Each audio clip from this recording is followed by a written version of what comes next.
Bonsoir à tous, bienvenue dans 27-27, la grande conversation des citoyens européens. Ravi de vous retrouver. Au programme de cette émission, le risque nucléaire. 11 ans après Fukushima, 26 ans après Tchernobyl. Enfin, dans notre grand entretien, je recevrai Paul Heuningen-Hühne de l'Université de Hanovre en Allemagne. Ce philosophe des sciences nous éclairera sur la responsabilité des chercheurs quant à l'utilisation de leurs découvertes, désossant au passage le mythe de Frankenstein. Voilà, c'est le programme de 27, c'est parti. C'est notre grand entretien. Je reçois le philosophe des sciences, Paul Heuningen-Hühne.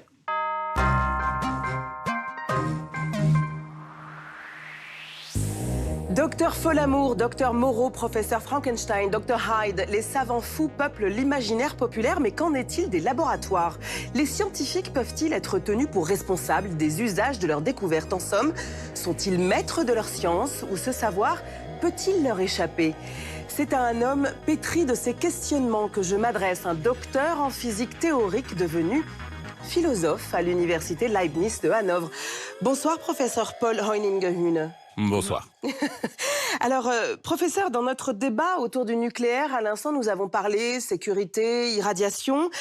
Peut-on tenir pour responsables les chercheurs qui ont découvert, par exemple, les propriétés de l'atome ou ceux qui ont découvert l'uranium, d'avoir ouvert la boîte de Pandore? C'est impossible, bien sûr. Toutes ces découvertes décisives ont été faites alors qu'on ne savait pas du tout qu'on arriverait à ces découvertes. Dans le cas de la fission nucléaire, c'est particulièrement évident. Les scientifiques de l'époque voulaient fabriquer ce que l'on appelle des transuraniens. Ce sont des noyaux atomiques dont le nombre de charges nucléaires est supérieur à celui de l'uranium. Donc ils ont bombardé les noyaux d'uranium avec des neutrons en espérant que cela produirait ces transuraniens. Et il a fallu du temps pour interpréter correctement les résultats que l'on avait et pour voir qu'ils avaient provoqué une fission nucléaire.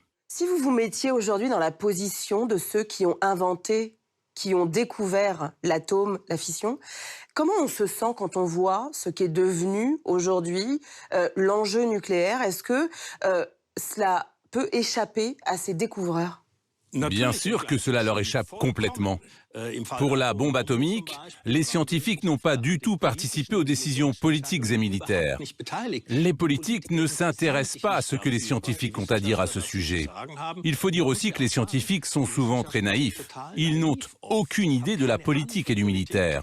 Et c'est pour cela qu'on ne leur demande pas leur avis, même s'ils sont à l'origine de ces découvertes. Pour autant, professeur, dans ma présentation, j'évoquais le docteur Folamour, Frankenstein, docteur Hyde. On sait qu'il y a des scientifiques qui s'engagent dans ces recherches, qui parfois sont dépassés aussi par leur objet. Qu'est-ce que ça veut dire? On est dans autre chose que la science, selon vous?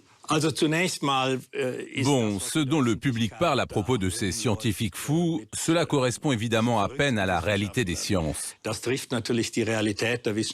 Bien sûr, il y a partout des gens qui deviennent fous, même dans la science, même dans la théologie, partout, en politique aussi. Mais il ne s'agit certainement pas d'un problème majeur qui pourrait nous faire dire « Oh, la science est dangereuse parce qu'il y a trop de fous ». Ce n'est pas le problème de la science. J'entends alors que le problème de la science, ce n'est pas le nombre de fous que compte la science. Toutefois, qu'est-ce qu'on peut dire justement de ces scientifiques qui embrassent parfois des doctrines, des idéologies qui, quelques années plus tard, révèlent aussi en fait leurs limites, voire leurs dimensions destructrices? D'un point de vue purement statistique, cela se produit très rarement dans les sciences naturelles. Je trouve que les sciences sociales et les sciences humaines sont bien plus dangereuses, car elles mettent en place des idéologies auxquelles les gens croient ensuite et qui ont des effets politiques dont les scientifiques n'assument pas directement la responsabilité.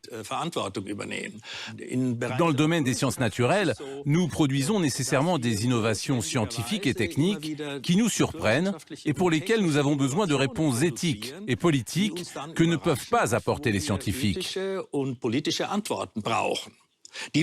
Ils ont encore moins la réponse à la question de savoir ce que la société en fait ou devrait en faire. Cela relève du cadre de la politique.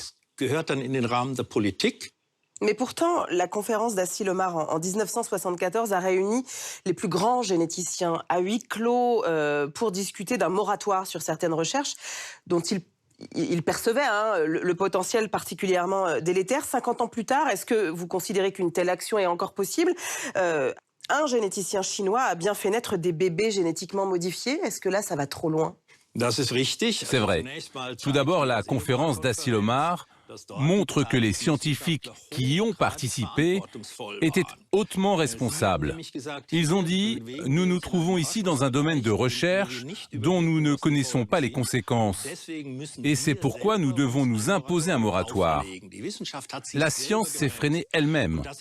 Et c'est vraiment un grand signe que les scientifiques se soient dit à l'époque « Nous ne pouvons pas continuer comme ça. » Je pense qu'ils feraient la même chose aujourd'hui. Il faut toutefois être très prudent. Il y a toujours aussi des individus qui falsifient gravement leurs résultats ou qui font quelque chose d'immoral comme cloner un bébé. Il y aura toujours ce genre d'individus. Mais là aussi, je pense que le danger n'est pas si grand, car la science n'est pas une entreprise d'individus solitaires, ce sont toujours des équipes. Mais j'entends aussi que finalement, cette question de la morale ou de l'éthique, elle peut, pour certains scientifiques, peut-être être un frein à la découverte. Alors, comment est-ce qu'on régule justement ça ? Quelle est la place de la morale dans la recherche ? C'est difficile, car les gens ont des visions différentes de la morale. Ce qui est immoral pour l'un sera acceptable pour l'autre. C'est pourquoi il n'y a pas de règle précise en la matière. Je pense que la responsabilité des scientifiques est de faire de la bonne science. Ensuite, ils doivent respecter la loi, et pour les choses morales, si quelque chose devient dangereux, ils devraient avertir la société.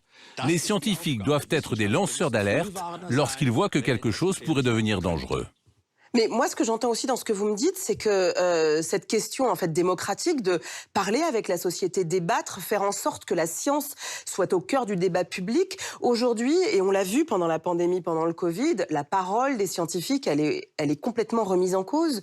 Mais comment est-ce qu'on porte démocratiquement cette question de où va la science ? Que doit faire la science ? Quelle est la morale dans la science, l'éthique, quand la parole des scientifiques elle-même, en fait, vaut beaucoup moins qu'avant ? L'érosion de la confiance dans la science est un très grave problème. Il est donc extrêmement important que les médias, par exemple, puissent, comme nous le faisons en ce moment, dire précisément ce que les scientifiques font et que les sciences sont sérieuses et dignes de confiance.